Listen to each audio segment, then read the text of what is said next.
Selamat petang, salam sejahtera. Terima kasih karena bersama dengan saya di Nazilin Unity Channel. Ini keputusan saman fitnah Anwar ke atas Muhyiddin pada dulu. Pastinya kamu semua pun nak tahu juga, macam saya pun nak tahu juga, apa keputusan saman fitnah Anwar ke atas Muhyiddin. Saudara-saudara sekalian, ianya amat menarik perhatian apabila Anwar Ibrahim menyaman Muhyiddin. Perbicaraan kes ini secara sah dan rasminya akan dimulakan pada Ogos 2024. Saman fitnah Perdana Menteri Anwar Ibrahim ke atas bekas Perdana Menteri Muhyiddin Yassin telah ditetapkan selama 9 hari bermula Ogos tahun depan. Peguamnya, Sangkaran Nair, hari ini mengesahkan bahawa Mahkamah Tinggi di Kuala Lumpur menetapkan tarikh perbicaraan adalah pada 5 hingga 7 Ogos, 12 hingga 14 Ogos dan 26 hingga 28 Ogos tahun 2024. Peguam itu menambah bahawa Mahkamah Sivil juga telah mengarahkan semua pihak memfailkan sebarang permohonan interlokutori menjelang 15 Jun tahun ini, dan perkara itu akan ditetapkan untuk pengurusan kes seterusnya pada 21 Jun tahun ini. Sankara bercakap selepas pengurusan kes tindakan sivil itu di hadapan Pesuruhjaya Kehakiman Rozmawar Rozain awal petang kemarin. Muhyiddin diwakili Peguam Chetan Jetwani dan Ivy Shu. Peguam Jedon Pohwe turut mewakili Anwar. Pada 20 Disember tahun lalu, Anwar memfailkan saman fitnah terhadap Perikatan Nasional PN berhubung dakwaan kononnya dia menerima RM15 juta atas khidmatnya sebagai penasihat ekonomi Selangor. Pelanatif mendakwa defendant memfitnahnya melalui kenyataan yang dikatakan dibuat semasa ceramah Perikatan Nasional pada 5 Disember tahun lepas. Dalam pernyataan pembelaannya yang difailkan pada 17 Januari tahun ini, Muhyiddin antara lain mendakwa Anwar sebagai Perdana Menteri tidak seharusnya tersinggung dengan kritikan dan pertanyaan yang sah semasa ucapan politik.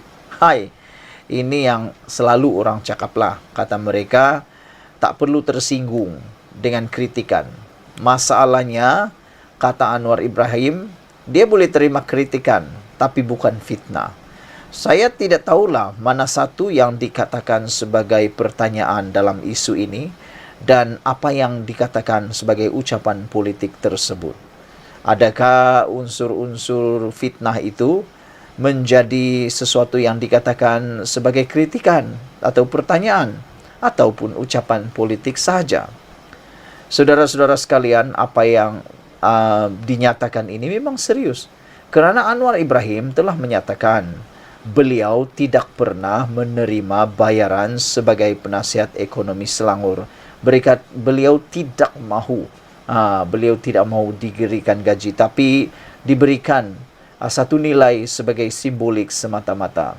Apalagi menerima 15 juta. Anwar kata dia tidak pernah menerima bayaran seperti itu.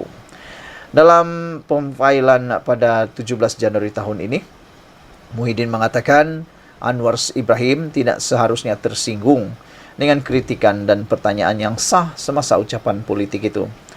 Dalam jawapannya yang difailkan terhadap pembelaan Muhyiddin, Anwar membalas bahawa defendant sepatutnya tahu lebih baik daripada membakar sentimen pengundi dengan kenyataan yang didakwa berniat jahat dan berunsur fitnah.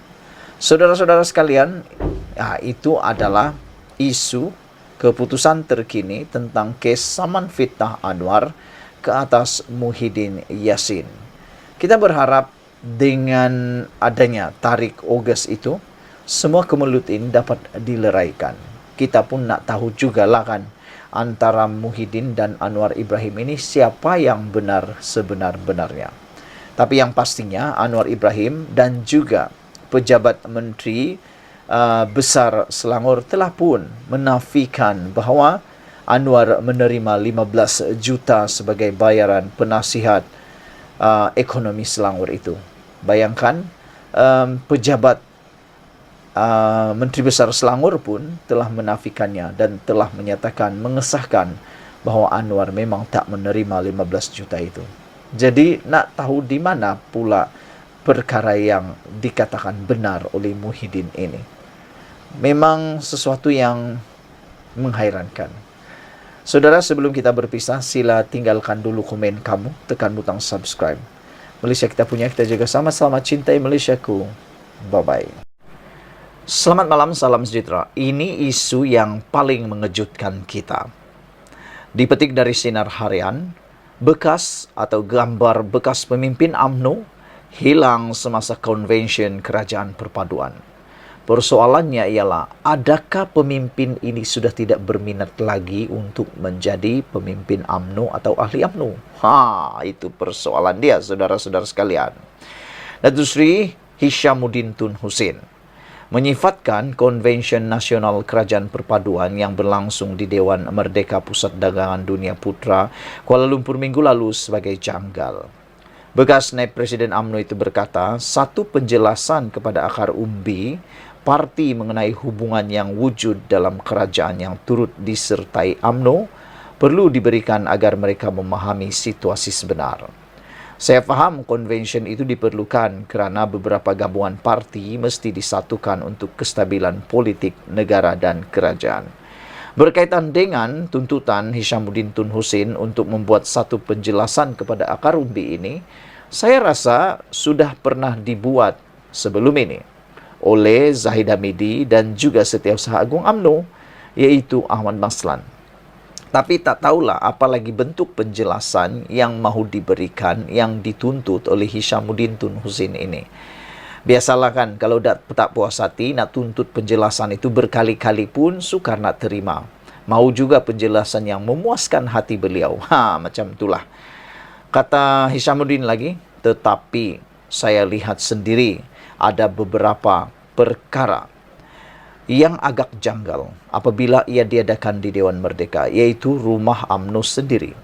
Apabila gambar-gambar bekas pemimpin kita, iaitu UMNO telah banyak berkorban untuk perjuangan parti, dihilangkan dalam Dewan Merdeka semasa konvensyen, saya rasa ia tidak kena, kata Hishamuddin lagi. Menjadi persoalan ialah, siapakah gambar-gambar? Apakah gambar-gambar yang dinyatakan oleh Hishamuddin ini itu pemimpin UMNO yang telah pun dihilangkan tersebut? Siapa orangnya? Adakah Najib atau orang-orang tertentu?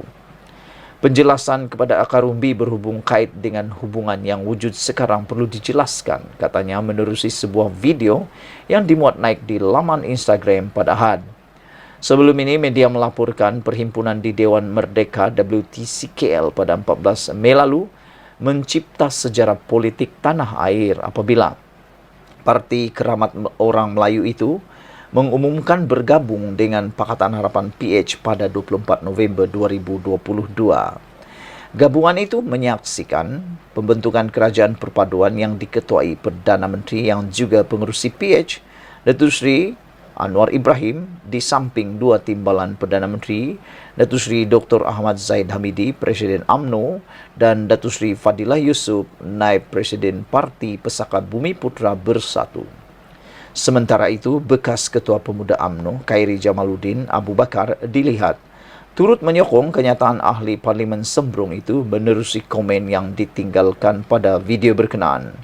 Good statement, kenyataan yang baik, tulis Khairi di dalam ruangan komen tersebut. Saudara-saudara sekalian, ini satu isu yang menarik perhatian. Apabila Hishamuddin menyatakan satu perkara yang kita tak pernah tahu, apabila gambar-gambar bekas pemimpin kita iaitu UMNO yang telah berkorban untuk perjuangan parti dihilangkan dalam Dewan Merdeka semasa konvensyen, saya rasa ia tidak kena, kata beliau. Siapa pemimpin yang dihilangkan tersebut? Dan tentang tuntutan daripada Hishamuddin bahawa penjelasan kepada akar umbi mengenai hubungan yang wujud dalam kerajaan telah pun diterangkan sebelum ini. Seingat saya, telah pun diterangkan berkali-kali. Saudara-saudara sekalian, gabungan ini menyaksikan Kerajaan Perpaduan yang diketuai Perdana Menteri. Persoalan kita sebelum kita berpisah malam ini, siapa gambar-gambar yang telah dihilangkan itu? Kenapa dihilangkan? Ataupun buat-buat saja hilang? Sekian dulu untuk kali ini. Jangan lupa ikuti terus ulasan selepas ini.